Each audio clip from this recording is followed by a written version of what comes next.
On the day of the accident, I had just informed my wife about the gender of our baby. It was heartbreaking to hear it from her obstetrician during a prenatal checkup, but I wish I had heard it from her. Even though we talked, she lay motionless, not saying a word. I've been living like a slacker since losing my wife and our baby. I just wish I could join them soon. My name is Moon, and I'm 32 years old. 2 years ago, I lost my pregnant wife, Jennifer, and our unborn child in a car accident. They were on their way back from the maternity clinic. I used to accompany her to every prenatal checkup, but that day I couldn't get off work, so she went alone. By the time I reached the hospital, it was too late. Jennifer wasn't breathing anymore. She had many injuries on her face and body, so unlike how she looked when we parted ways in the morning. I held Jennifer's hand, noticing it was more bruised. The hospital staff told me it seemed she was trying to protect her belly, which explained the injuries. I couldn't stop crying after hearing that. She had said just the other day, "Moon, can I truly become a good mom?" I told her she was already amazing. Jennifer put our child's life before her own, showing her kindness and strength. The hospital where Jennifer and our baby were taken was also where she had her prenatal checkups. As I grieved next to my wife and child, our doctor came over. His eyes, usually filled with smiles, were now red and teary. "I had just told your wife about the gender of the baby today. It's truly heartbreaking." "It was a boy," he said before leaving. I knelt beside Jennifer, murmuring, "I wish I could have seen you hold him." My words echoed faintly, deepening my loneliness. Consumed by grief, I couldn't sleep at night and drowned my sorrows in alcohol. Though I went to work, I was demotivated and just went through the motions. After 2 years, a slight change occurred in my routine. On my days off, instead of staying home, I started visiting the park. There, I often saw a mother and her son, Emily and Jake. I got to know them when Jake, who was 4, hurt himself, and I helped treat his wound. The park is between my apartment and the supermarket, so I'd see them often. Emily and I began talking, but it wasn't the only reason I started talking to her. She reminded me of my late wife, although their personalities were different. Emily is energetic and a single mother, while my late wife was reserved and quiet. Jake, however, resembles my late wife more. He's shy and introverted. I have never told Emily or Jake about this because it would be awkward to say they'd remind me of my late wife. Today, on my day off, as I headed to the supermarket, I stopped by the park. "Hey, Moon, will you play with me today?" Jake asked excitedly. Seeing him melts my heart. "Of course, buddy," I replied. Emily, looking somewhat apologetic, said, "Are you sure it's all right? I always feel bad since it's your day off. If you ever have plans or just want to relax, please let us know. I often wonder how they would react if I told them they remind me of my late wife and child. It's been 2 years of despair, but since meeting Emily, I've been able to lead a more normal life. Seeing Emily and Jake has helped me sleep better and drink less. I used to drink to numb the pain, but now their presence soothes my soul and eases my loneliness. Though it's a good thing, I can't help but feel guilty, as if I'm betraying the memories of my late wife and our unborn child. I fear I might forget the pain of losing them. At times I consider not meeting Emily and Jake anymore, but I always end up going to the park. I can't resist seeing their smiles and laughter. I can't resist seeing the smiles and laughter of Emily and Jake. Perhaps I'm a terrible husband and father with these thoughts in mind. One day, Jake fell sick with a fever. I received a sudden call in the middle of the night. Jake has a fever. It's almost 104 degrees. He's not responding much, and he's not drinking much water. I've never seen him like this. What should I do? Emily sounded really distressed. Though we had exchanged contact information in the past, our interactions were usually limited to our weekend meetings at the park. This was the first time she called me. I'm glad we exchanged numbers just in case. "Emily, it's going to be okay. I'll come right over and we'll head to the hospital in my car. Please text me your address and get ready to go." "Okay." When we talked, I knew our homes were in the same neighborhood, but I didn't know the exact address. I was worried if Emily, who seemed flustered, would give me the proper address, but she sent it without hesitation. I rushed to Emily's house by car and immediately drove to the emergency night clinic. The clinic that was open overnight was the same one where my wife and baby had passed away. Pulling into the clinic parking lot, Memories of that tragic day came flooding back, and my heart ached. Desperately pushing those emotions down, I got Jake checked out. They conducted various tests, but fortunately, it wasn't a serious illness. Still, he had to get an injection, and during that time, Emily and I waited in the empty lobby. I'm sorry. Thinking about it now, I should have just called a cab. I panicked and called you, Moon, without thinking, Emily said. Any parent dealing with their child's first high fever would probably panic. It's okay.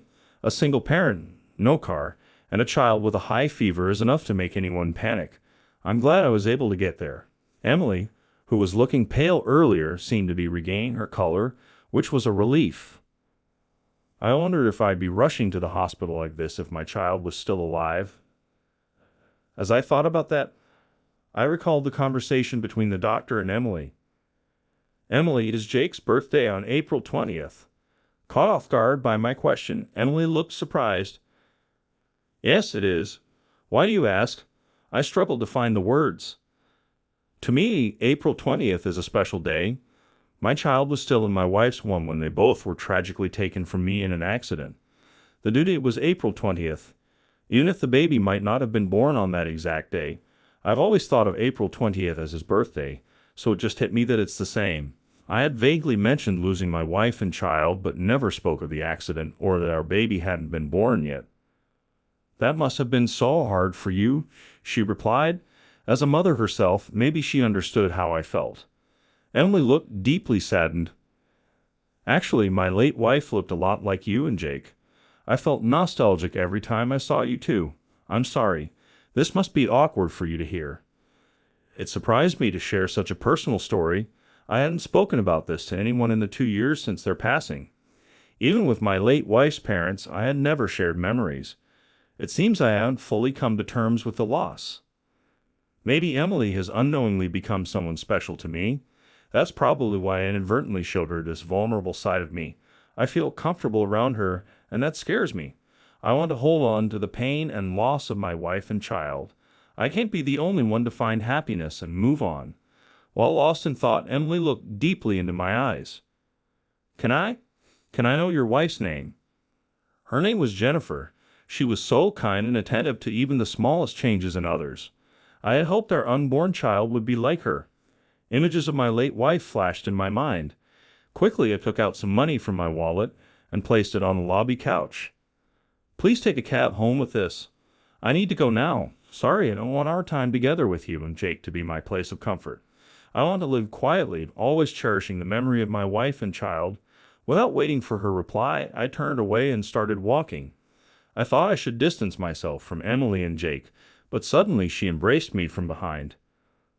Wait, I have something I need to discuss with you, but first, was your wife's name Jennifer Kirtley? I paused at the familiar maiden name of my long-lost wife and turned around to the woman who had just embraced me. Emily, did I ever mention my wife's maiden name to you? I was pretty sure I had only told you the first name earlier. Then Emily took a deep breath and gestured for me to sit down. I complied and sat next to her. I knew Jennifer. Jennifer and I were sisters. What? I'm sorry. I don't understand what you're saying. To my astonishment, Emily began to explain a shocking truth. Emily and my late wife were sisters. When Emily was still a baby, their parents divorced. The father took Jennifer, and the mother took Emily. They had parted on bad terms and hadn't been in contact since the split. Considering Jennifer was just around 2 years old when Emily was a baby, it made sense that she wouldn't remember. Emily's mother lived a poor life because she often played around with men. A few years after the divorce, my parents met by chance once, and my dad said he never told Jennifer about the divorce.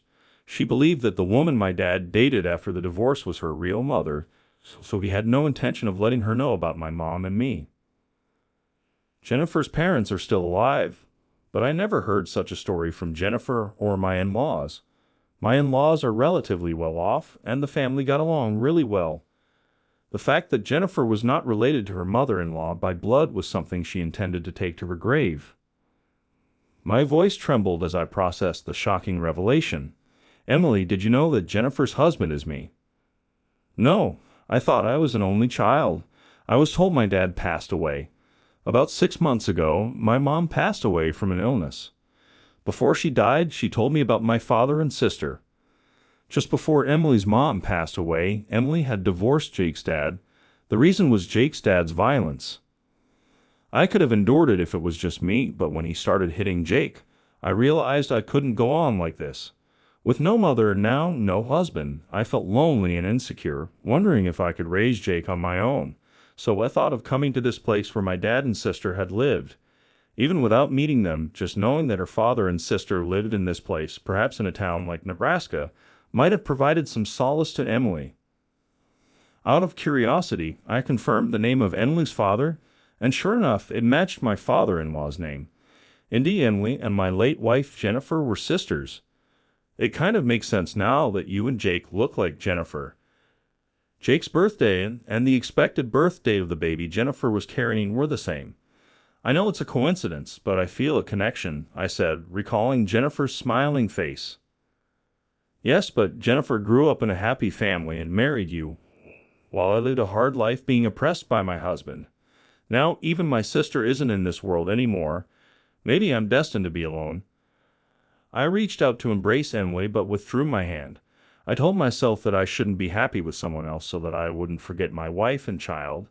The two of us sat in silence until Emily finally spoke up. I've fallen for you, Moon, but when I think about how Jennifer, a sister I never met, might feel, I get scared. Maybe we shouldn't see each other anymore. I wanted to nod in agreement, but found myself frozen. Just then, Jake, who had finished his injection, returned with a nurse. He looked much better than before, still a bit wobbly but able to walk on his own. A sigh of relief escaped my lips. Jake, let's go home. I'll drive. You rest up, all right? As I spoke, Jake nodded but then said something puzzling. You know, I had a fever and it was really high, but then a woman holding a baby stroked my head. She was like a mom, a very kind person. Both I and Emily were taken aback upon hearing this and exchanged glances. This was because we were just talking about a woman who looked a lot like Emily. You know, that lady wanted to speak with Mom and Moon. She said, I wish you happiness. I told her I didn't understand, but she just smiled. I'm so confused. It became clear that my wife had come to visit Jake. That I wish you happiness must have been about me and Emily. Tears well up in my eyes as I took Emily's hand. Should we talk about our future once more? Let's find a path that will make both of us and Jake happy. Yes. I picked up Jake and left the hospital with Emily. I think my wife gave the hesitant Emily and me a little push from behind. After that, Emily and I dated and registered our marriage. When Jake started elementary school, Emily was also able to meet and talk with my in-laws. My father-in-law was quite fond of Emily, and he was thrilled when they met. Emily is currently pregnant, but the other day Jake mentioned something curious. The baby inside Mom's belly feels like the lady who stroked my head at the hospital. Emily and I looked at each other and chuckled. I believe that the new life inside Emily is being watched over by our departed Jennifer and her child, until I heard Jennifer's words at the hospital. Remembering her and our child brought unbearable pain, but not anymore. It feels as though Jennifer and our child aren't really gone. I believe they're always watching over us. That is why we who are alive want to laugh a lot and search for happiness. All right, everyone's presentations are done. Nick, the manager, said as he tried to move the discussion forward. Excuse me, I haven't. I recently found out something. Nick interrupted me and began to speak. There's apparently someone in this department who didn't graduate high school and is just a part-timer. Meetings should be for employees only. Absolutely right. His lackey, Mike, of course, agreed with Nick. I'm leaving. After leaving the meeting room, I started to shut down my computer. I noticed that an email had arrived, not in my personal inbox, but in the company's shared email. Thinking, there's no point in speaking up, no one will listen, I went home quietly. The next day, I heard a commotion from Nick's desk. He was staring at his computer screen, his face pale. Nick? Is something wrong? Mike looked at the screen with him. And he turned even paler than Nick. Why is he so angry? Knowing the reason for Mike's distress, I thought to myself, serves them right. My name is Adam. My mother passed away when I was in the 9th grade, and I was raised by my father. Well, you could hardly call it being raised. After my mother passed, my father changed. He drowned his sorrows in alcohol, and though he still went to work, he squandered our living expenses on horse racing. Because of that, I had to start working part-time as soon as I entered high school. Every month, I went to the convenience store with bills in hand that couldn't be auto-deducted from my father's account. Even though I endured it because I didn't want to be alone, I reached my limit in my second year of high school and dropped out. I found a live-in job at a distant inn. Thank you for everything. The day I left home, my father, still staring at the TV, spoke. Take care. That was our last conversation. Back then, 18 wasn't the age of majority, so I needed my father's permission to work, and I couldn't hide my place of employment. Yet, my father never visited me even once. I kept working just to survive, and before I knew it, I was 42. Years of hard work paid off, and I was transferred to the headquarters. I was thrilled to be recognized by the company, as I thought I'd be working in the field until retirement due to my lack of formal education. Listen up. Our work can change the future of our employees. Don't drag us down. On my first day after the transfer, Nick, dressed in an expensive suit, spoke sternly.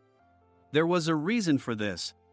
Our inn was located in a prominent tourist destination, known so well that everyone in the state could sing its commercial jingle.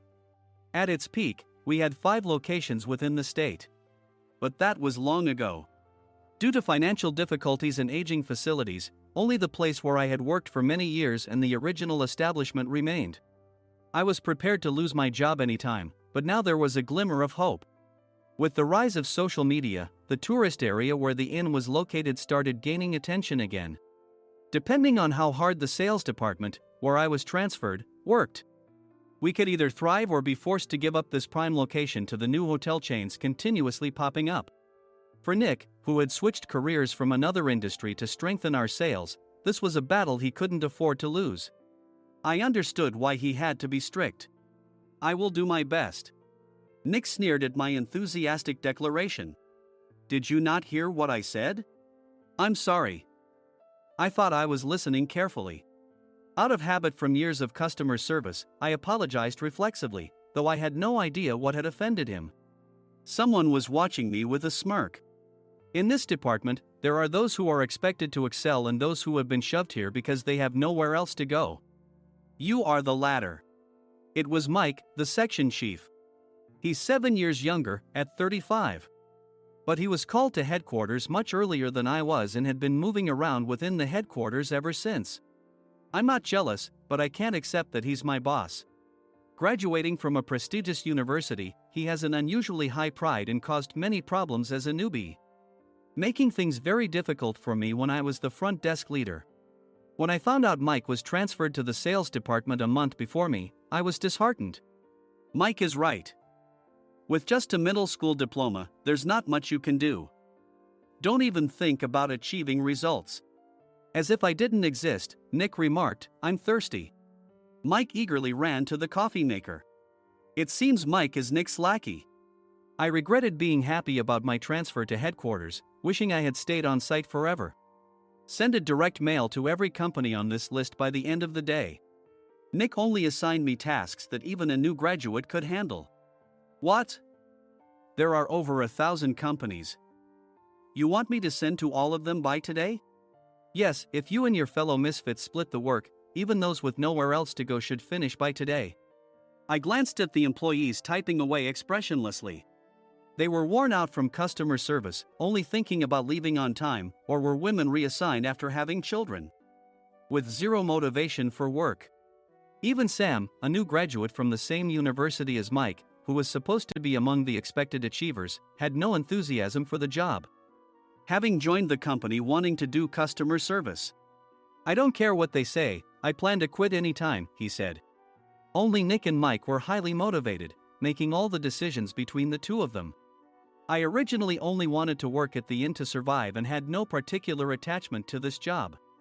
I swallowed my words, thinking I had no right to reprimand them. About a month after the transfer, Nick told us with a frustrated look. To commemorate the 50th anniversary, we've decided to create a plan exclusive for one group per day. Originally, Mike and I were supposed to come up with it, but our president, Mr. Thompson, insists on hearing everyone's opinions. So, you all get a chance. As Nick explained, Mike began handing out prints. Make sure not to embarrass Nick. If your ideas are half-baked, you'll have to redo them. It seemed that they had printed his handwritten notes by Mr. Thompson, which included several questions and a section for free responses. It made sense why Nick had to seek our input, given that all responses had to be submitted to Mr. Thompson. We were given a week to think about it, and a meeting was scheduled to compile our ideas. My plan is to let guests enjoy both the old and modern America. Nick began the presentations. Guests would watch a master confectioner at a nearby traditional sweet shop make sweets in front of them. The welcome drink would be premium tea in a bottle. Nick's plan was certainly attractive. After his presentation, Nick called on us to present in the order we were seated. Just as I stood up for my turn. All right, everyone's presentations are done. Excuse me, I haven't. I recently found out something. Nick interrupted me.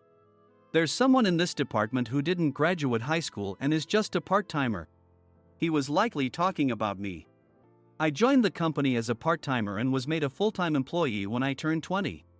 That was 20 years ago, so Nick and Mike probably had no chance to know until recently. Meetings should be for employees only. Absolutely right. After that, Nick kept creating opportunities to solicit everyone's opinions, purposefully excluding me from speaking. The meeting unexpectedly heated up and went past the scheduled end time. A few people asked to leave, and the discussion continued with the remaining few. Still here? Normally, you'd leave in that situation. Though I had no attachment to the job initially, hearing kind words from customers made me want to make them happier. For someone like me, with nowhere to go, the inn was my home and customer service was my life. I felt pathetic about my current self. I'm leaving. I left the conference room and started shutting down my computer. I noticed an email had arrived, not in my personal inbox, but in the company's shared email. Thinking no one would listen to what I had to say anyway, I quietly went home. The next day, while preparing the DM as instructed, I heard a commotion from Nick's desk. In his haste to stand up, he hit his knee on the desk. He stared at his computer screen, his face pale. Nick! What's wrong? Mike, thinking he should be the first to rush over, approached Nick while still wearing his coat. He peered at the screen with Nick. And he turned even paler than Nick. Why is he so angry? Who is responsible for this company? Nick, more irritated than ever, asked, and Mike answered without checking. Probably Sam. Sam wasn't there because he was attending a morning training session for new hires. Nick gave up on getting angry and returned his gaze to the screen. They were looking at an email that arrived right after the end of the working day yesterday. Apparently, no one, including me, had checked it before leaving. The email was from a large company that used us for their annual employee trips. The president and executives of that company also frequently used our services personally. President of the company, Mr. Mason himself had declared that neither he nor his company would ever use our services again. Well, some companies cancel their employee trips or stop using our services due to financial struggles. Let's just move on. Mike kept wiping the sweat from his forehead with a handkerchief. Knowing why Mike was so agitated, I quietly watched their interaction. Do you know how much revenue we get from that company? We can find other guests to fill the rooms, but we'll lose the banquet costs, gift shop revenue, rental car fees, and more. Moreover, the gifts were supposed to be prepared by the traditional confectionery shop involved in Nick's proposed plan. If it's known that we incurred such a huge loss at this critical time, Nick's position in the company would be jeopardized. Nick took a deep breath, seemingly trying to calm himself. All right, Mike. Go to New York right now and apologize to Mr. Mason. What? You're coming with me, right? I have urgent work to do. I trust you, which is why I'm entrusting this to you. Please. Mike, believing Nick's sincerity, agreed with a determined look on his face, saying, yes. That's Nick for you. Even if Mike went to apologize, Nick would shift all the blame onto him if the client didn't change their mind.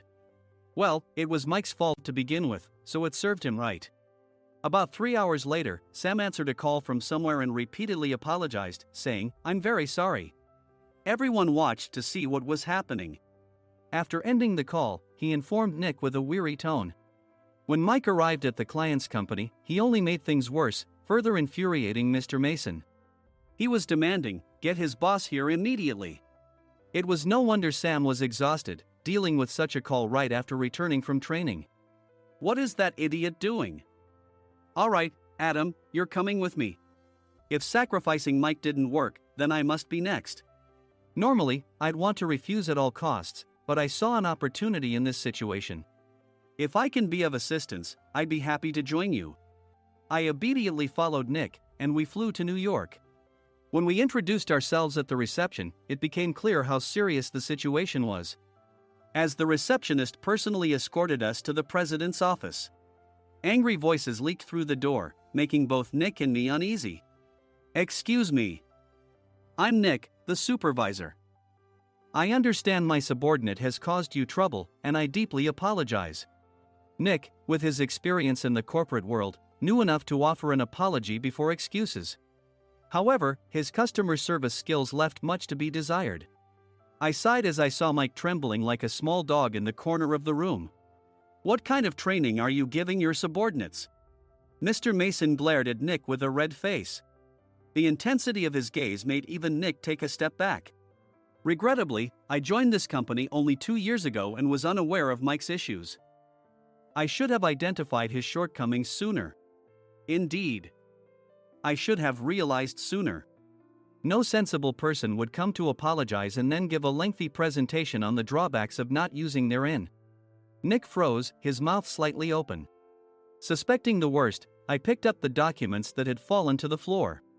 It seemed Mike hastily prepared these documents on the plane, listing the disadvantages. Disadvantage 1: if you change the venue for the company trip, employees might suspect it's for cost-cutting reasons, leading to a negative impression. Reading it aloud half-jokingly, Nick snatched the papers from my hand and checked the contents with a furious expression. Among the stack of documents was a receipt from a nearby convenience store's copy machine. I felt a pang of dread, hoping he hadn't shown the receipt as well. What do you think he said when I asked what kind of nerve he had to do this? I'm very sorry." Faced with the dire situation, Nick must have thought there was nothing left to do but apologize. In a voice smaller than I'd ever heard from him, he uttered words of apology. He said, "I'm a Harvard graduate. I don't believe I said anything wrong." "Mike, what have you done?" Forgetting his plan to pin the blame on Mike, Nick yelled loudly, even in front of Mr. Mason. "I didn't do anything wrong." "You're still saying that?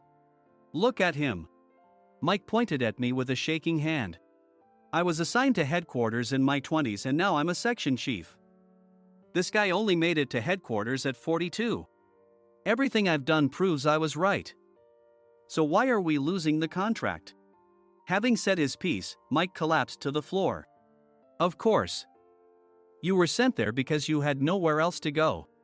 Mike never expected to hear such words from someone he looked down upon. He lunged at me, and Nick hurriedly stepped in to stop him. "Mr. Thompson told me Mike is a quick thinker, and to take good care of him." There's no way he was pushed aside. "Don't make things worse here. He didn't say quick thinker, he said only quick-witted, didn't he?" I don't remember that part." I recalled the many troubles Mike caused when he was a newbie. When Mike was on the front line, his pride was so high that he never apologized to customers. Customer service, especially in our job, doesn't work alone. It brings both good and bad situations. If the front staff or housekeepers made mistakes, or the cleaning company didn't properly clean a room, one had to apologize to the customers regardless of personal fault. Mike, in such situations, would never apologize, insisting he wasn't at fault. This often angered customers, and as the front desk leader, I frequently had to apologize on his behalf. He caused complaints and disrupted operations, which is why he was quickly moved to headquarters. In departments where he didn't interact directly with customers, his quick thinking was beneficial and things went well. But it seemed his flaws were starting to show. Corporate reservations are supposed to be entered into the system by the sales representative. But a quick check yesterday revealed that more than 10 items were missing from the client's reservation. The handover document clearly stated what needed to be prepared. Why didn't you enter it into the system? Why do we have to give them special treatment? filling rooms near the banquet hall, setting up all the food in advance. Specifying the brand of wine, they're too demanding. No wonder he always angered customers, I thought, feeling a headache coming on. Grouping them in rooms near the banquet hall is for our benefit too. It makes it easier for the staff to set up beds and serve breakfast since everyone's schedule is synchronized. As for the other requests, Mr. Mason suggested them to lighten our load. I didn't know that. Nick finally seemed to realize that Mike was the one who had angered the client. What did you say to them? I just told them we wouldn't give them special treatment anymore. We shouldn't waste effort on things that don't bring in money. I was utterly exasperated at his lack of understanding of customer service. Of course, we shouldn't comply with unreasonable demands. But carrying over successful practices from past stays makes customers feel remembered and enhances their experience. Good memories encourage repeat visits. That's part of our job. I looked down at Mike, who was sitting on the floor. In our job, nothing is a waste. Mr. Thompson likely moved you to the sales department, hoping you'd finally understand this. How do you think he feels now that you failed to meet his expectations?